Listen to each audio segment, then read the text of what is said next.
Good morning, everyone. My name is Tara Rivero. I'm the benefits specialist here at Payday Workforce Solutions. I'd like to thank each and every one of you for joining us for today's 2019 HR Legal Updates webinar. As you are all aware, our wonderful partner, Ms. Terri Olson from HR Prescriptions, is here to provide us with this information-packed session. This is her third year in a row doing this webinar for us, and she will be getting you up to speed and all the new developments in the world of HR to prepare us for 2019.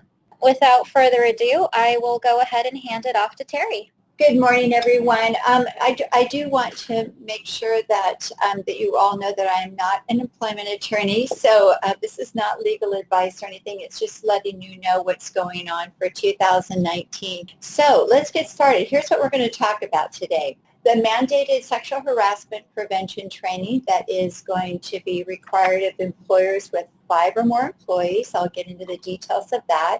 An update on the applicant's salary history, the law that went into play last year. The Minimis Doctrine, this is a lawsuit against Starbucks, and so I'll clarify what the result is or what the result of that case is. And then the Lactation Accommodation, they haven't added a requirement there, kind of specifying it really. The Defamation Protection regarding sexual harassment, confidentiality clauses in settlement agreements, a new requirement on human trafficking awareness, some expansion coming up on the paid family leave benefits. That would be for 2020, but all the other laws are going to be effective January 1st of this coming year, 2019. The employer responsibility for non-employees, a new summary that's available for the Fair Credit Report Act. For those of you in the hotel housekeeping business, there is a new training requirement. I don't know if we have anybody attending, so I'll probably just go by that one quickly. And then there's some updated poster requirements, and of course we'll go over the California minimum wage increases, which are going up each year. So with that in mind, you see we have a full agenda here, so let's get started. The first one is the sexual harassment prevention training. As most of you know, if you have 50 or more employees, that training has been required in the state of California for quite a while now. And now, because of all the fun activity in the news and all the stuff that's been going on, especially in California, they are really cracking down, the agencies are really cracking down on harassment prevention. And so now, starting January 1st, all California employers with at least 5 employees will be required to provide sexual harassment prevention training to all their employees. So it has to be done by January 1st, 2020, which means that this coming year, you will be able to figure out a good time to provide that to your employees. It's very similar to the existing law for 50 plus, where you have to have 2 hours of sexual harassment training for your supervisory employees and then 1 hour for your non-supervisory employees. So I know that my colleague and I, sometimes when we have to do a combination like that, we will do a 2-hour program where the first hour is for everyone, and then we excuse the non-supervisory employees and then get into the deeper detail for the management team, because they have a higher level of liability. So there's different ways to do it, but all that training needs to be done. And then thereafter, you have to provide it every 2 years. So those of you with 50 plus, that sounds pretty familiar to you, and your requirements stay the same, but this is for employers with 5 or more.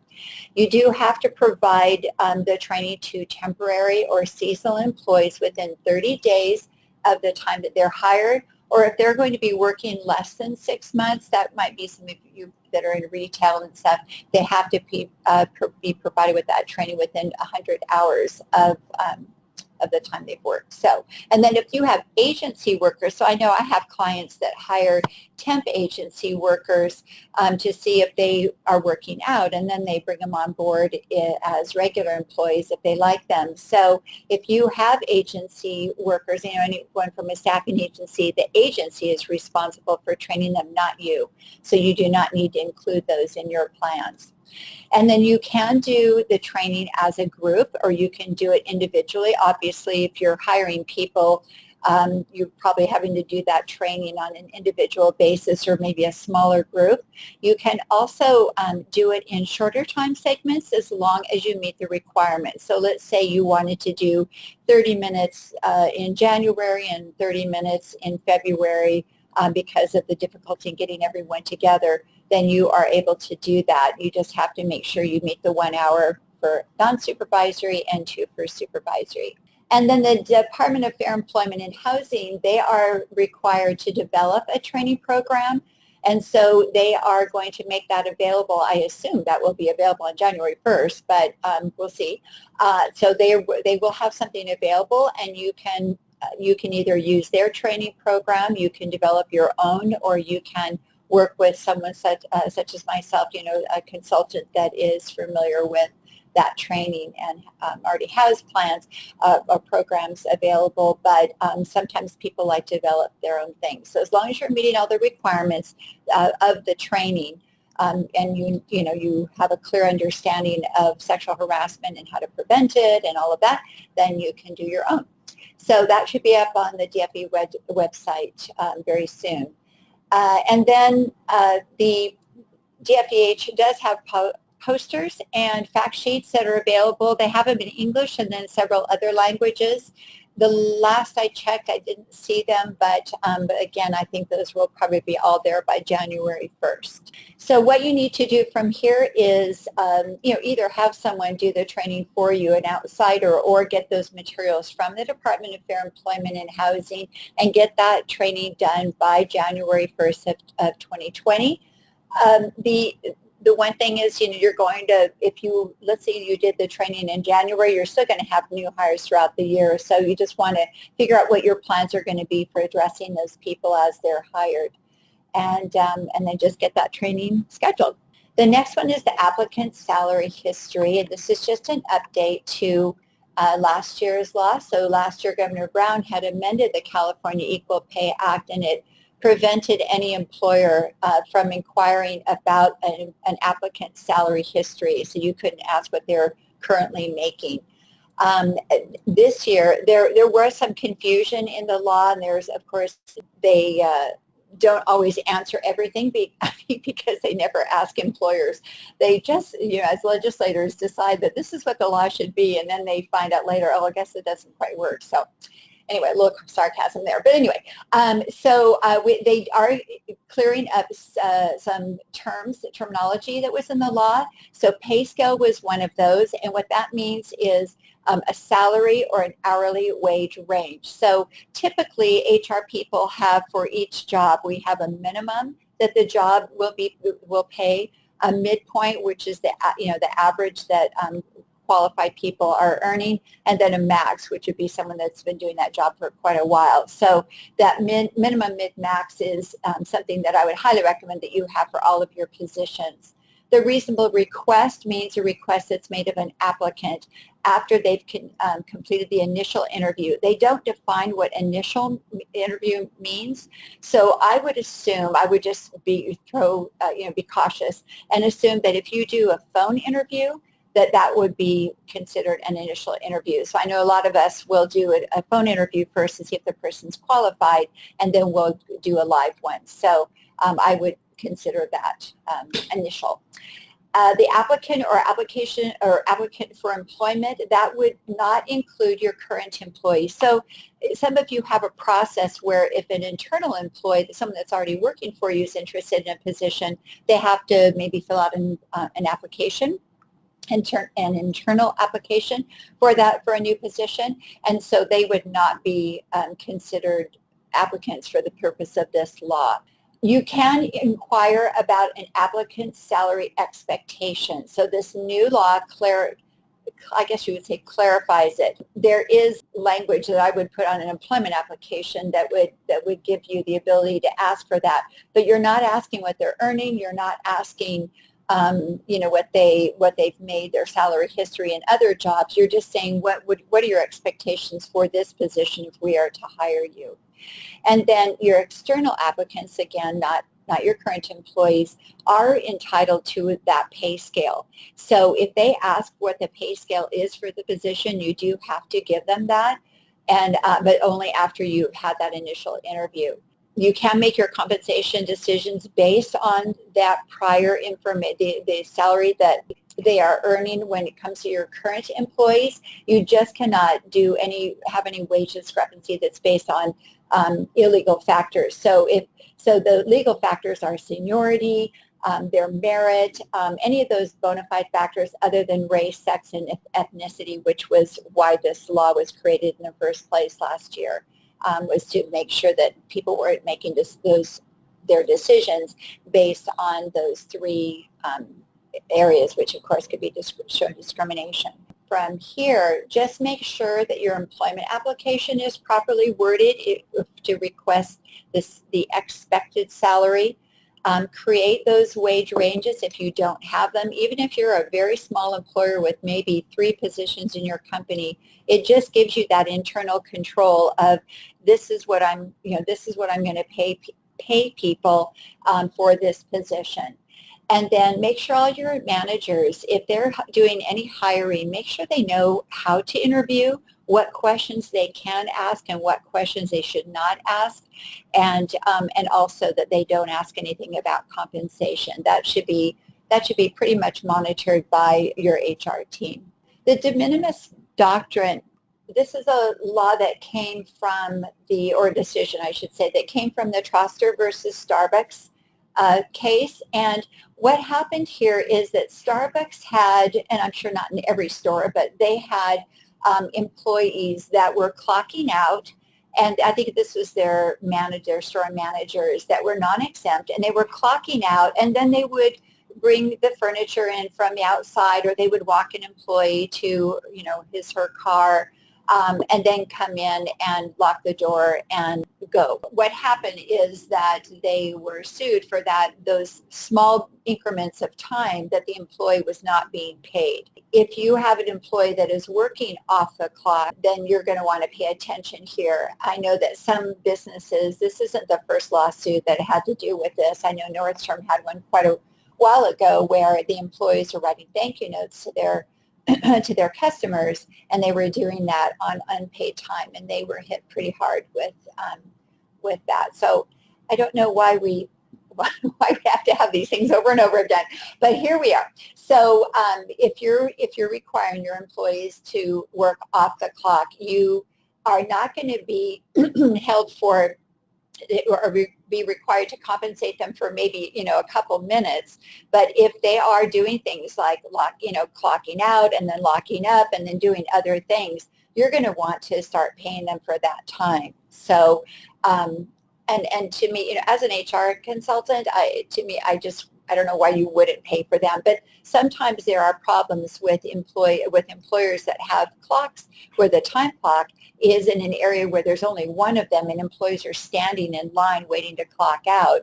And so, if they have to wait for the time clock, then they get paid for that time that they're waiting. The applicable statutes and wage orders do not allow you to require an employee to work off the clock without being compensated. So even if you have to estimate the time that they would get paid, the additional time, then you're going to want to do that. So for example, if you know that your employees have to clock out and then there's a couple things they need to do after that before they leave, maybe you'll just add 10 minutes to their time card or their time each day that they work, so that you know that they are being properly compensated. The court didn't decide on whether irregular or brief in duration employee activities would be compensable. So irregular would be maybe just once in a while an employee has a situation where they're working 5 minutes extra. But so they haven't addressed that, but I think that's just where you have to look at how often is this happening and whether or not you need to include those employees or give them additional compensation. So you want to carefully evaluate your timekeeping practices, see whether or not employees are performing work after clocking out, and determine if anything else is due to them, and adjust their pay accordingly. The next is an additional, or a kind of, I think it's more of a clarification of the lactation accommodation. I don't know why we had to have a whole new law, but this is a new law that basically says that if you have employees that are going to be expressing milk at work, which they have the right to do that, before the law said that you had to have a location other than the bathroom, and this new law says it needs to be other than a toilet stall. So again, I don't know why we had to have a whole new law as opposed to just clarification. But there we go. So you cannot use the bathroom as your designated space for your employee to express breast milk. And I've even had an employer that babysitter or the mom or someone, or I guess the grandmother of the baby brought the baby to work so the mother could feed the baby at work. And so we're getting all kinds of challenges with this. But what you want to do is you want to designate an office where an employee can express milk in private. I would put a lock on the door, a sign that's posted. It could be that it's just one of your existing offices, and somebody needs to get out of the office every time this happens and turn it into a lactation room, because sometimes, some of you are limited on space. You don't have any place that you can call that. But some areas have some extra offices, and so that can be done. You want to notify your employee who's returning from pregnancy leave that area is available to her, and then just let her know that if she is going to be doing expressing milk, she needs to do it during her paid her break periods, which of course are paid, and her meal periods, which are unpaid. If she needs additional time, she would clock out for that. For the additional time that she needs outside of the 2 breaks. Well, I'm talking about a full-time person when I say 2 breaks, that the 2 breaks and the lunch period. The next one is on defamation protection. This one has to do with sexual harassment lawsuits. It protects employers and the victims of sexual harassment from liability for defamation lawsuits that maybe the alleged harasser would be filing against those parties, the employer or the victim. So if an employee reports harassment, and it is without malice, and there is evidence of the harassment, then they will be shielded from that liability should the alleged harasser make a claim. Employers who communicated with the victims and witnesses are also protected. So for those of you that have been involved in a harassment complaint, you know that we do a full-on investigation, talking to as many witnesses or possible witnesses to the behavior that has been alleged, and so there can be many people involved. So this is a good thing for employers and victims and potential witnesses. So if you get a job reference on a current or former employee who you determined and maybe even terminated for engaging in sexual harassment, then you can avoid that defamation claim if you reveal that information for that the person is not eligible for rehire because of that. Now, the attorney that I work with, he's been on both sides. He's been an HR professional, and then he became an attorney several years ago. He agrees with us and even recommends that the only information that you give out is for a job reference is the last, the date of hire, the last day worked, and the title. However, sometimes you can be liable for not giving out information if someone did something illegal at your business, and then you didn't reveal that information, and then they did the same at another business. So sometimes you can get sued for that. So you probably want to just talk with an attorney if you have someone that has happened to. And I did have a client who we had an employee that we terminated for suspected harassment, and we had plenty of evidence that it was that we terminated him for that. So when a prospective client called and asked for, some reference information on him. We gave, date of hire, last day worked, and the date of hire, last day worked, and his term, his title. Sorry, but we also added a little little additional detail after talking with our attorney. So that would be different in every case. And so you just want to make sure that you don't give out too much information, but also protect the business. So as the last bullet here says, the law doesn't insulate you from other types of legal claims for saying certain information, either saying something or not saying something. So when you have those really touchy areas where you have terminated someone for illegal activity, really of any kind, I would discuss that with an attorney before giving out any information. So inform your staff, of your HR staff, of this protection, so they might feel a little bit more comfortable knowing things that they know all this confidential information about employees being terminated. And then I would recommend that if you have, for anyone that calls in for reference check, that all those calls be directed to the HR department or whoever is in charge of HR, and making sure that person understands what they can and can't say, or should or shouldn't say. And of course, when you have those sensitive areas, then consult your legal counsel. The next one is confidentiality clauses in settlement agreements. This Senate Bill 820, it just expands the type of cases of which the secret settlements are restricted. Secret settlements are usually those in which the company is maybe paying somebody to go away. It could be, in the case, in this particular situation, it's in sexual harassment claims and assaults and discrimination. So when you have a settlement case where you are basically paying someone in exchange for the situation that they encountered, then you can't prohibit them from disclosing factual information regarding that claim. A lot of times, people will put in there, and you can't disclose this information to any person, including your family, et cetera, et cetera. So this just says that you cannot do that. I would not have any agreement unless it was drafted by an employment attorney. I'm not trying to give them more business. I just want to make sure that you guys are protected, that you do not, plaintiff attorneys, hopefully there's no one on the line, but plaintiff attorneys, when they file a lawsuit, they go after everybody. So whoever has any knowledge of the situation in which they're filing a lawsuit against the company, they will name the company, as well as the supervisors and the HR people and the VPs and all the way up to the top. So you just want to really protect yourself, because just defending yourself costs thousands of dollars, almost like $100,000.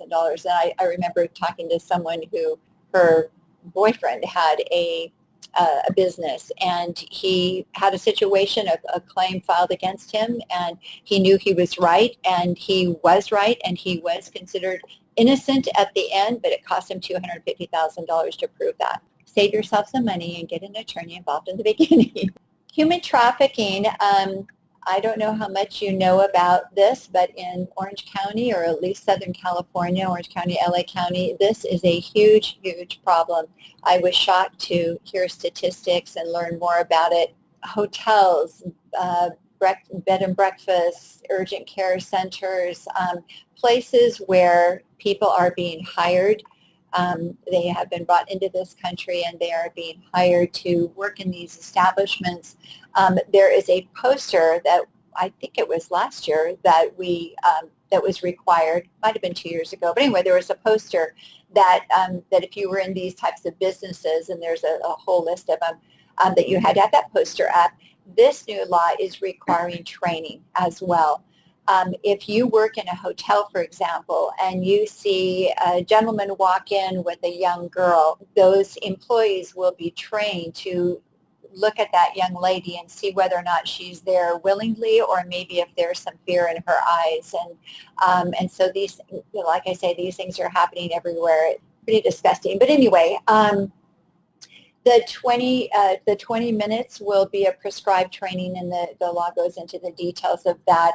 And if you are in one of these businesses, these are additional ones, and there's several of them, but I can give you a list for anybody that's concerned. But figuring that if you are in any kind of an amusement thing, like for example, the Super Bowl is the highest trafficked event in the country, and maybe the world, but definitely the country. So anything related to, entertainment like that, casinos, things like that, those could all be areas where you would see this type of activity.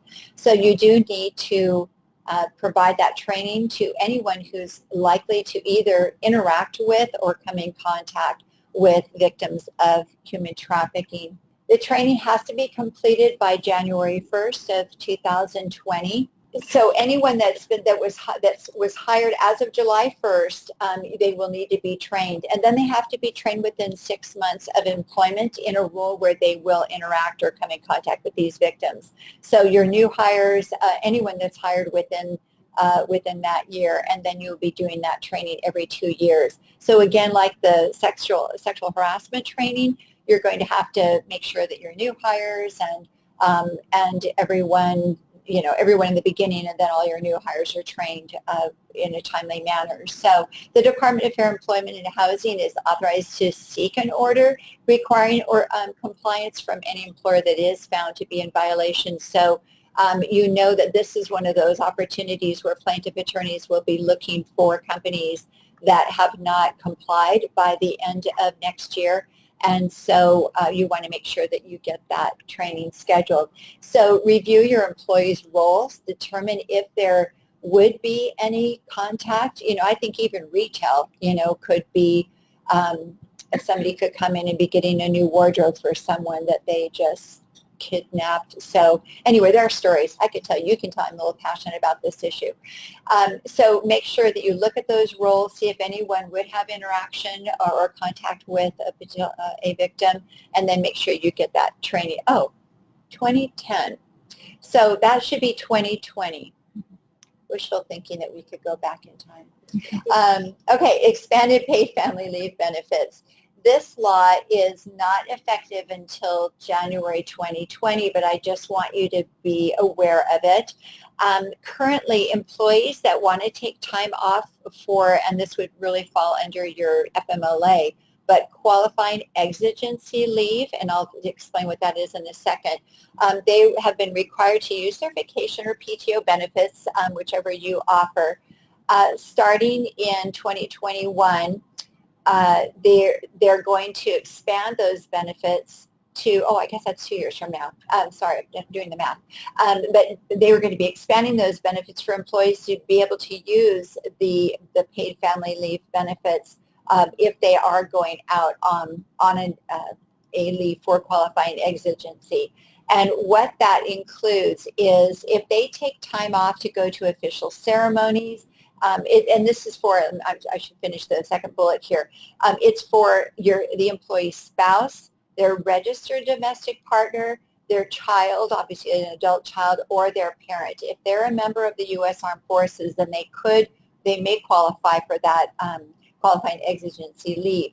And so that would be taking time off for official ceremonies, maybe some briefings, helping, let's say, for example, your employee is the mother of an adult child who needs to make child care arrangements before they're deployed or something. They would be eligible for taking time off for this, or maybe just spending time with them while they're on their R&R.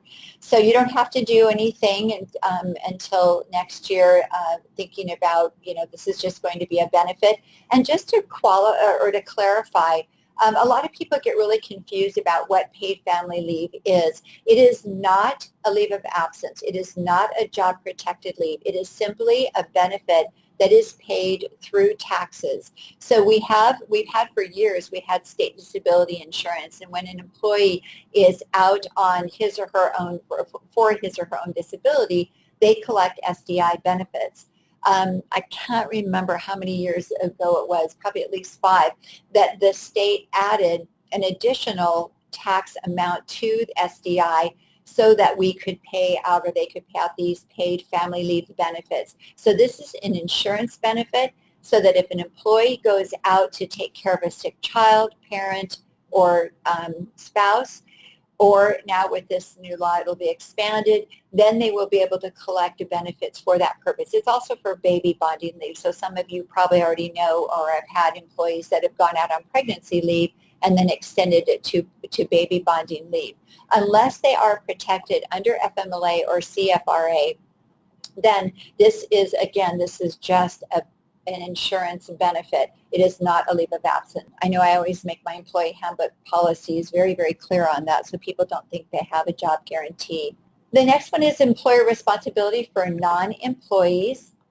And this is Senate Bill 1300. This is worded in such a way it looks like it mandates, I guess it does. It mandates an employer to be responsible for the acts of non-employees with respect to any kind of harassment. So they have revised that to include interns, volunteers, or service contractors.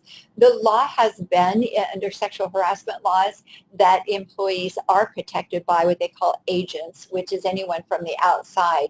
And so that doesn't really change anything, but maybe it's just clarifying it a little bit. But anyone who, that could be your UPS delivery person, or it could be the one that brings in the bottled water or something, those people, your employees, are protected from any behaviors that they may, any harassment behaviors that they may experience from those outsiders.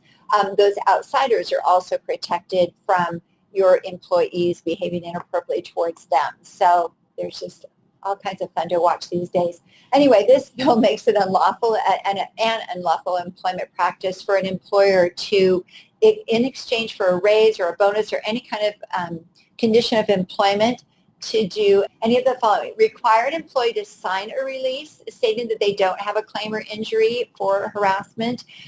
Sometimes employers will have some type of agreement, and I don't know how many different kinds there could be, but you can probably think of different instances where this may apply.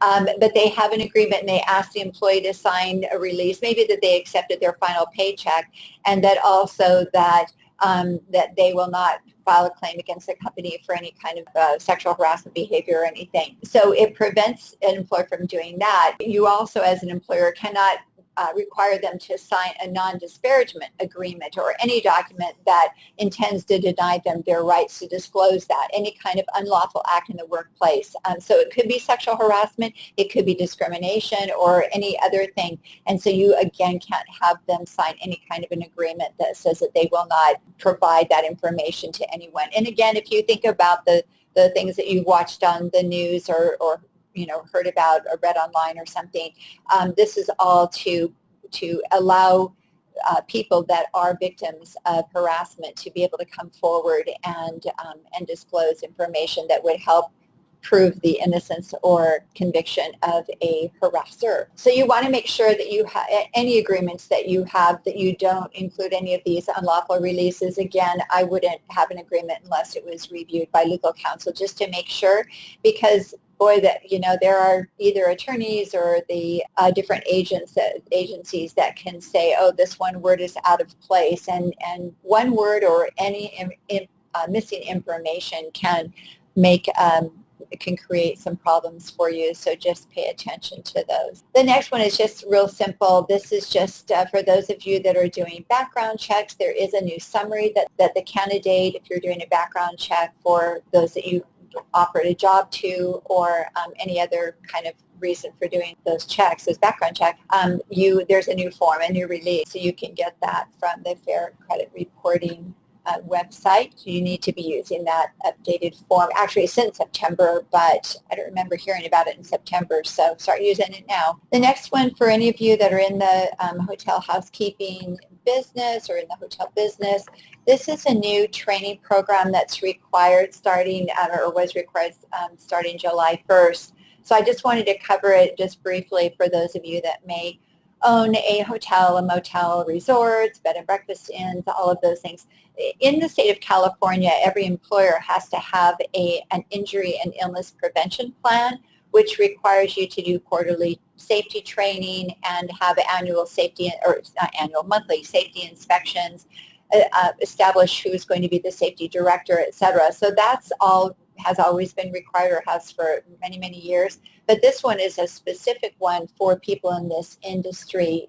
The housekeeping crew are usually, very actively lifting and moving and doing all kinds of things. So I guess that industry, there probably was a lawsuit that resulted in this. But anyway, we can send, or you're going to see this information when you get a copy of these slides. But if that impacts you, you can see there's just different things that has to be explained to them so that they will know how to prevent injury for themselves. And then just some miscellaneous things. There's new California posters. Minimum wage obviously is going up every year for the next few years. And then there's a change in the family medical leave and the pregnancy disability leave. So you can get your posters from Payday here. I just always recommend that you just get a new set of posters every January, and that way you're always in compliance. So they can take care of that for you. And then, as I said, the California minimum wage is increasing as they established a couple of years ago. So if you have 25 employees or less, you are at $11 an hour. Can stay or can use that as your guide. And then companies with 26 or more employees are at $12 an hour. Now, this is just the state of California. If you are in the city of Los Angeles or in unincorporated cities in Los Angeles County, there are even minimum wages, and I think in Santa Monica, there are several cities that have their own minimum wage. So if you are in those cities, then you need to comply with those and ignore this, or just pay the highest of the two. This also, whenever the minimum wage goes up in California, the exempt wages go up as well.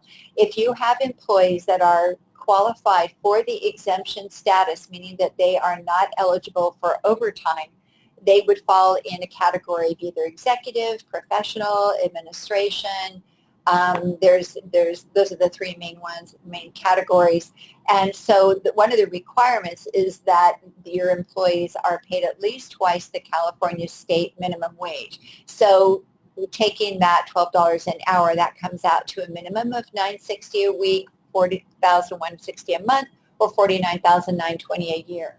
I always think that that's pretty low for someone who's maybe working, 50, 60 hours a week as an exempt. So hopefully you're paying more than that, but those are your bottom line. So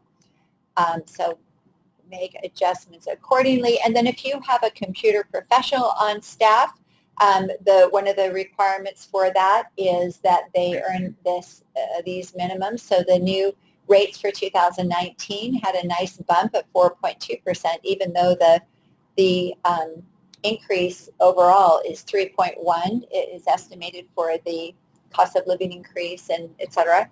So the hourly rate of pay needs to be at least $45.41. If you have someone that you have as exempt because they are your computer guy or whatever, then they need to be making at least these amounts, the monthly salary and then the annual salary. So if they don't, you might be able to qualify them under the administrative exemption, but just know what you're doing there before you make that analysis, because this is a huge area of class action lawsuits where in California, and Orange County in particular has a lot of lawsuits based on people that are not eligible for the exemption status. And if you have no evidence of what hours they worked and someone files a claim against you and they win, then you're going to be paying whatever they say they worked. So make sure, this is really an area you really need to make sure that you do an analysis on and know whether your exempts are eligible for that status or that classification. And then just IRS, they're not real good about putting things ahead of time, so we don't know what the rates are for 2019, but this is what they are for 2018. That stays in effect until they post new rates. And that is it. Do we have any questions that have come up? Oh, we do. Okay. Okay, great. Thank you so much, Terri. That concludes the presentation portion. We will now move into the question and answer portion. So please feel free to use the chat feature on your control panel if you'd like us to answer any of your questions. I do believe we got some in. So Hugo, do you mind sharing those? Yeah. So one that came in a few minutes ago was, what is the definition of a computer professional?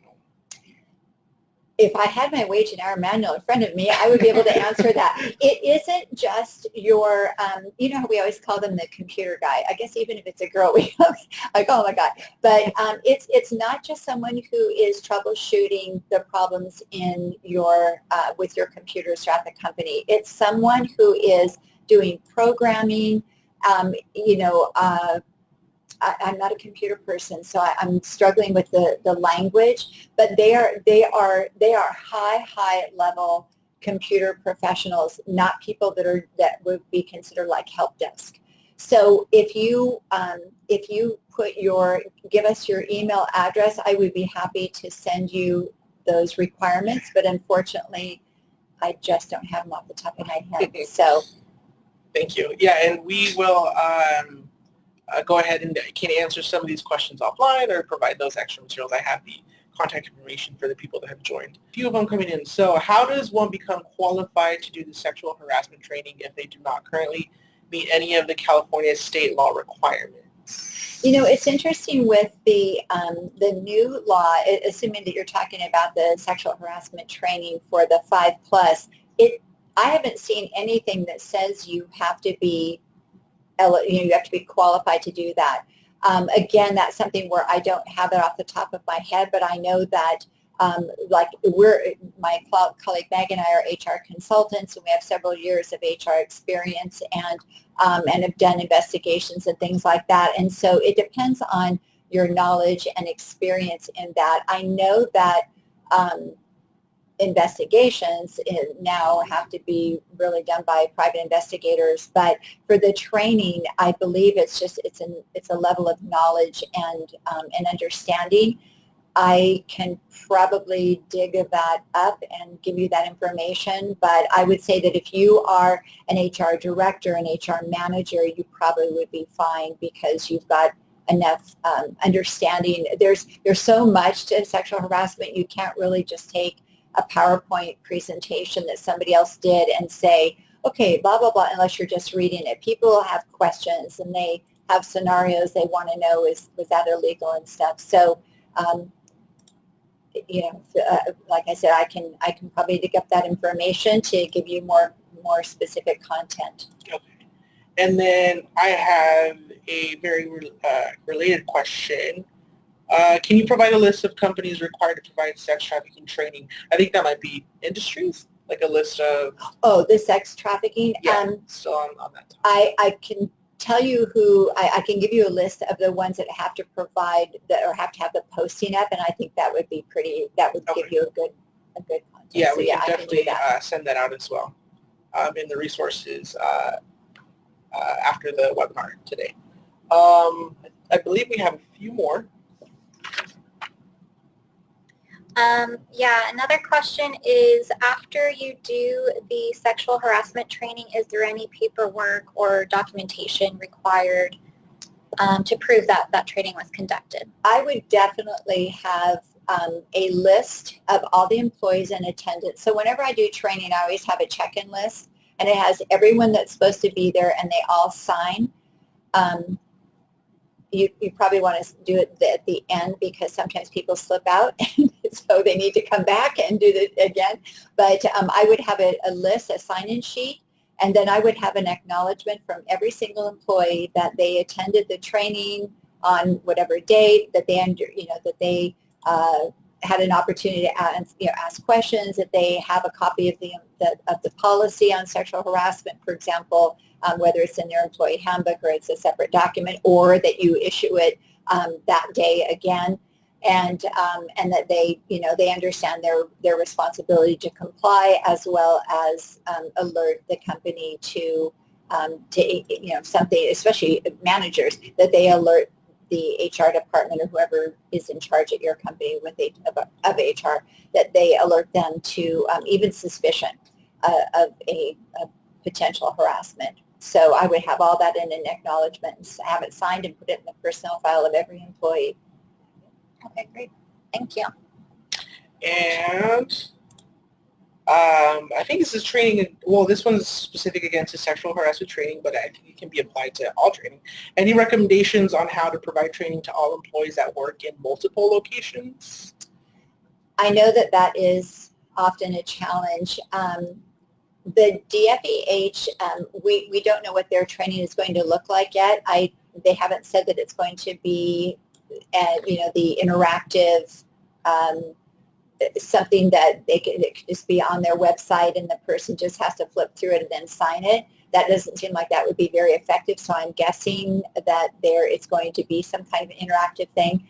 But a lot of companies will go to an online program so that everybody, especially when you have people that work from home and field workers and all of that, that may be the easiest way to do that. And but if you've got like 3 locations, I would do 3 different trainings and just have everybody come in.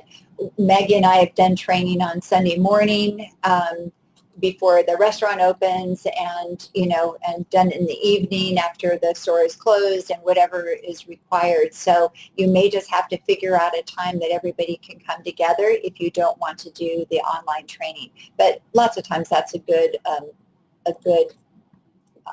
method for a lot of people. Okay. And I have one more, and then we'll wrap it up. And this one's kind of a specific scenario, I guess you would call it. So it has to do around the minimum wage. If the first payday is January 4th of 2019, but they're being paid for the period of December 17th through 28th, is that the 12-hour an hour instead of the 11? And I'm assuming.